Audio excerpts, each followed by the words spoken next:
Well, Deutsche Post DHL is the world's biggest carrier of air and sea freight by volume. Their CEO, Frank Appel, joins us now with his outlook for the company. Frank, thank you very much for stopping by here in New York. First off, tell us how much of a disruption has, the Japanese earthquake, has the Middle East uprisings had on your business so far?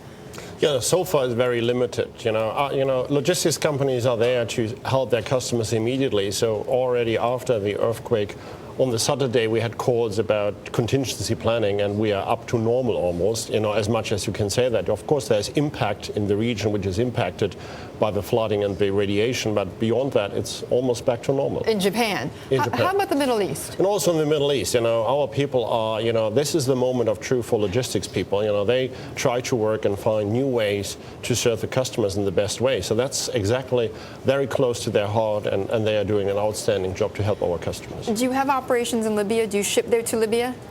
We don't, at the moment, we are not shipping in an export, but our service centers are still open. So we are active there. Still open.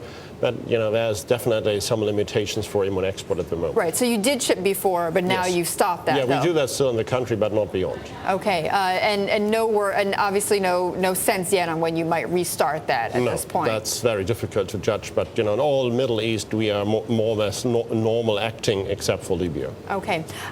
Oil prices. There was a recent interview with the CEO of UPS, Scott Davis, where he talked about weighing the outlook of the global economy with $200 oil.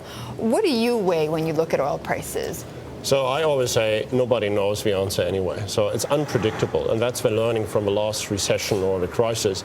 It's just unpredictable. We have made analysis, what we think, what happened, which industries will be impacted somehow. But since nobody knows what will happen to the oil price in the next months, nobody can predict anyway.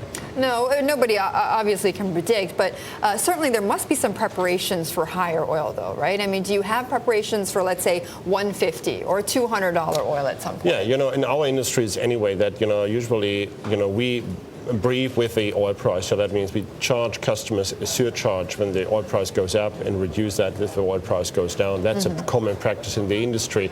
I think we are still far away from having significant impact from the oil price on the economy. If it's still increasing and increasing, I'm more concerned about shortage due to some unrest somewhere in the Middle East than really about the oil price. So the political risk more than the oil risk is more important, a higher priority then for your business. What about demand? What are you seeing in terms of global demand right now? So it's still very normal. We have not the same growth rates as we had last year, but the basis is much higher. So far, none of these effects had a significant impact. But we don't know what will happen in 8 weeks because our customers are not telling us how much they want to ship in 8 weeks. There might be a potential impact. That's the reason why we have to prepare at the short end for maximum flexibility, what we do. Right. So we always look into our cost structure, how flexible we are in a certain moment.